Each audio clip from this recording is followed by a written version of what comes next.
চাবুৱা মইতো নিজে মাৰ্ঘেৰিটা ল'ৰা শৈশৱৰ পৰা চাবুৱালৈ সদায় অহা যোৱা হৈ থাকে চাবুৱাত মোৰ আজি এইকাৰণে ভাল লাগিছে আজিৰ পৰা বহু বছৰ আগতে ক্লাছ 7 মানত থাকোঁতেই প্ৰায় 37-36 বছৰ আগতে ইয়াৰ দাসাদেৱী ৰাষ্ট্ৰীয় সেৱা মহাবিদ্যালয় নামটো ঠিকে কৈছেনে DDR কলেজত সবিতা সংঘই বহুদিনৰ আগতে ইয়াত তৰ্ক প্ৰতিযোগিতা কুইজ প্ৰতিযোগিতা আকস্মিক কবিতা আবৃত্তি এইবিলাক পাতিছিল তাত মই অংশ লৈ আটাইকেইটাতে প্ৰথম পাইছিলোঁ গতিকে মোৰ সেইকাৰণে চাবুৱাৰ প্ৰতি মোৰ এটা বেলেগ শৈশৱৰ পৰা এটা টান আছে সেইটো ব্যক্তিগত কথা সেইটো ইমান প্ৰকাশিতব্য নহ'ব পাৰে এতিয়া মোৰ কথা হ'ল চাবুৱা ঐতিহ্যমণ্ডিত ঠাই আজি আহি ইয়াত স্বৰ্গদেউ সৰ্বানন্দ সিংহৰ চৰণত আমি প্ৰতিমূৰ্তিত আমি সেৱা জনালোঁ তাৰপিছত দলীয় কাৰ্যকৰ্তাসকলৰ সৈতে আজি এই 109 নম্বৰ বুথত আমি মন কী বাত অনুষ্ঠান শুনিলোঁ নৰেন্দ্ৰ মোদীদেৱৰ মন কী বাত অনুষ্ঠান শুনিবলৈ ওচৰৰ গাঁৱৰ ইমান মানুহ ইয়াত একত্ৰিত হৈছে এটা সুন্দৰ দৃশ্য এই সূচাই মোদী ডাঙৰীয়াৰ প্ৰতি ভাৰতীয় জনতা পাৰ্টিৰ প্ৰতি ডক্টৰ হিমন্ত বিশ্ব শৰ্মা নেতৃত্বাধীন ৰাজ্য চৰকাৰ আৰু মোদী ডাঙৰীয়াৰ নেতৃত্বাধীন কেন্দ্ৰীয় চৰকাৰৰ প্ৰতি মানুহৰ যি সমৰ্থন আস্থা বিশ্বাস এইবিলাকতে প্ৰকাশ পায় গতিকে খুব সুন্দৰ অনুভৱ আৰু চাবুৱাততো আমি চাবৰ কথা কি ক'ম কেৱল চাহ বোৱা সেই চাহৰ বাবেই নহয় আমাৰ ৰজা সৰ্বানন্দ সিংহৰ পৰা আৰু আগলৈ যদি যাওঁগৈও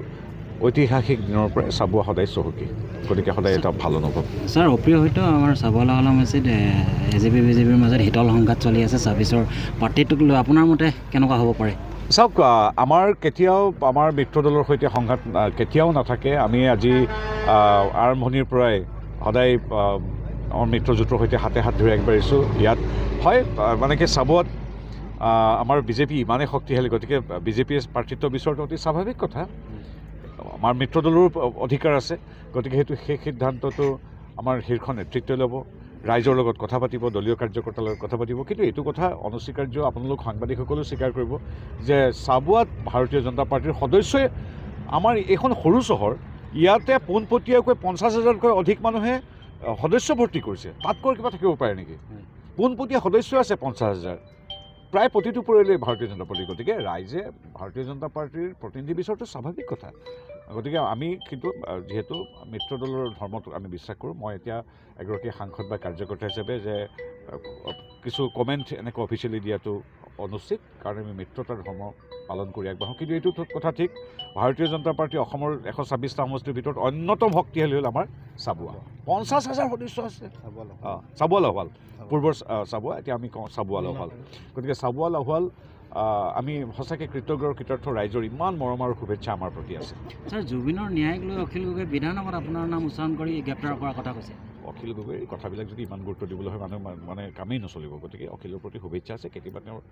এনেকুৱা ধৰণৰ কাম কৰি কথা কৈ দৃষ্টি আকৰ্ষণ কৰিব বিচাৰে অখিলৰ প্ৰতি মোৰ শুভেচ্ছা আছে তেওঁৰ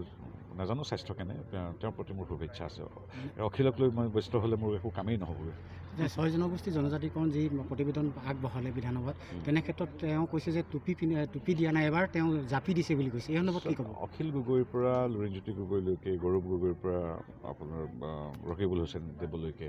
তেখেতসকলে বিগত সময়ছোৱাত আমাৰ জনজাতিবিলাকৰ না উন্নতিৰ কাৰণে কিবা কাম কৰিলে না তেওঁলোকে জনজাতিকৰণৰ বাবে কিবা কৰিলে কিন্তু এতিয়া নৰেন্দ্ৰ মোদীদেৱৰ নেতৃত্বাধীন কেন্দ্ৰীয় চৰকাৰৰ সহযোগত ৰাজ্য চৰকাৰে আমাৰ ডক্টৰ হিমন্ত বিশ্ব শৰ্মাৰ নেতৃত্বত যিখিনি কাম কৰি আছে এইটো অদ্ভুত কাম এতিয়া প্ৰথম কথা হ'ল 200 বছৰ ইষ্ট ইণ্ডিয়া কোম্পানী ব্ৰিটিছ তাৰপিছত আমাৰ কংগ্ৰেছৰ অপশাসনৰ দ্বাৰা শোষিত শাসিতহে আমাৰ চাহ জনগোষ্ঠী আছিল 200 বছৰ এটুকুৰা মাটি তেওঁলোকৰ বাপ দাদা বা আজু ককাৰ দিনৰ পৰা আছিল সেই মাটিখিনি দিব যে পাৰি ৰাইজক সেই কথাটো আজিলৈকে কোনো ভবাই নাছিল এই 200 বছৰ যি টুকুৰা মাটিত আমাৰ চাহ জনগোষ্ঠীৰ পৰিয়ালটো থাকি অসমখন সেউজীয়া কৰি তুলিলে অৰ্থনীতি সমাজনীতি সংস্কৃতি সকলোৱে প্ৰভূত অৰিহণা যোগালে তেওঁলোকক যে মাটিখিনি দিয়াটো পিছৰ কথা দিব যে লাগে সেই কথাটোত কোনো চিন্তা কৰা নাছিল পৰহিটো আজি 3,33,000 পৰিয়ালক এই মাটি দি দিয়া হ'ল ইয়াতকৈ কিবা ভাল কথা থাকিব পাৰে নেকি সেই কামটোতো কংগ্ৰেছে ভবাই নাছিল অখিল গগৈ সৈতে সেইবিলাক কল্পনাই কৰা নাই আজিলৈকে তাৰ এতিয়া ধৰক 6 জনগোষ্ঠীৰ কথাটো সদায় মানে ঘূৰাই পকাই গেঠালা মৰাই থৈ দিয়ে কংগ্ৰেছে তেওঁলোকে একোতো আজিলৈকে নকৰিলে এতিয়াতো এটা দিয়াৰ প্ৰক্ৰিয়া এটা সমাধান সূত্ৰ এটা উলিয়ালে যাতে কোনো এটা জনগোষ্ঠীৰ যি ইতিমধ্যেই জনজাতি তেওঁলোকৰ সামান্যতম হানি বিঘিনি নোহোৱাকৈ এটা সমাধান সূত্ৰ উলিয়াই আমাৰ 6 জনগোষ্ঠীক আজি জনজাতিকৰণ কৰিবলৈ আগবাঢ়িছে ইয়াতকৈ ভাল খবৰ থাকিব পাৰে নেকি গতিকে তেওঁলোক বিতত হৈ গৈছে তেওঁলোকৰ ক'বলৈ একো নাই গতিকে আমি ভাবোঁ যে তেওঁলোকে নিজৰ কাম কৰক খালি এটাই কথা যে যাতে কোনো সংঘাতৰ সৃষ্টি কৰিবৰ কাৰণে অখিল গগৈ লুৰিণজ্যোতি গগৈ বা গৌৰৱ গগৈহঁতে প্ৰৰোচিত নকৰে মানুহক খুব সুন্দৰ পৰিৱেশ আজি 3,33,000 মানুহে মাটি পাইছে 38 লাখ মানুহে অৰুণোদয় আঁচনিৰ দ্বাৰা সবলীকৃত হৈছে আজি নিযুত মইনা আঁচনিৰ পৰা আৰম্ভ কৰি আয়ুষ্মান কাৰ্ডলৈকে ৰেচন কাৰ্ডলৈকে সকলো আঁচনি আজি তাৰিখত দুৰ্নীতিবিহীনভাৱে হৈছে 2 লাখ চাকৰি হ'ব এটকাও ক'তো ঘাচ নিদিয়াকৈ কাজিৰঙাৰ গড়কেইটা আজি তাৰিখত সুৰক্ষিত উগ্ৰপন্থীৰ গুলীত মৃত্যু আজি তাৰিখত নহয় গতিকে এনে সুন্দৰ পৰিৱেশত ৰাজনীতি কৰিবলৈ কোনো ইছ্যুৱেই নাই তেখেতসকলৰ হাতত গতিকে তেওঁলোকে কৈছে তেওঁলোকৰ অধিকাৰ আছে কওক কিন্তু এটাই কথা আপোনালোকে সুন্দৰ শান্ত আৰু বিকশিত অসমখনত আপোনালোকে পূৰ্বতে যেনেকৈ কংগ্ৰেছে কৰিছিলে তেনেকুৱা ধৰণৰ যাতে বিষবাষ্প নছটিয়ায় সেইটো কথা আৰু বাকী ৰাইজে সকলো জানেই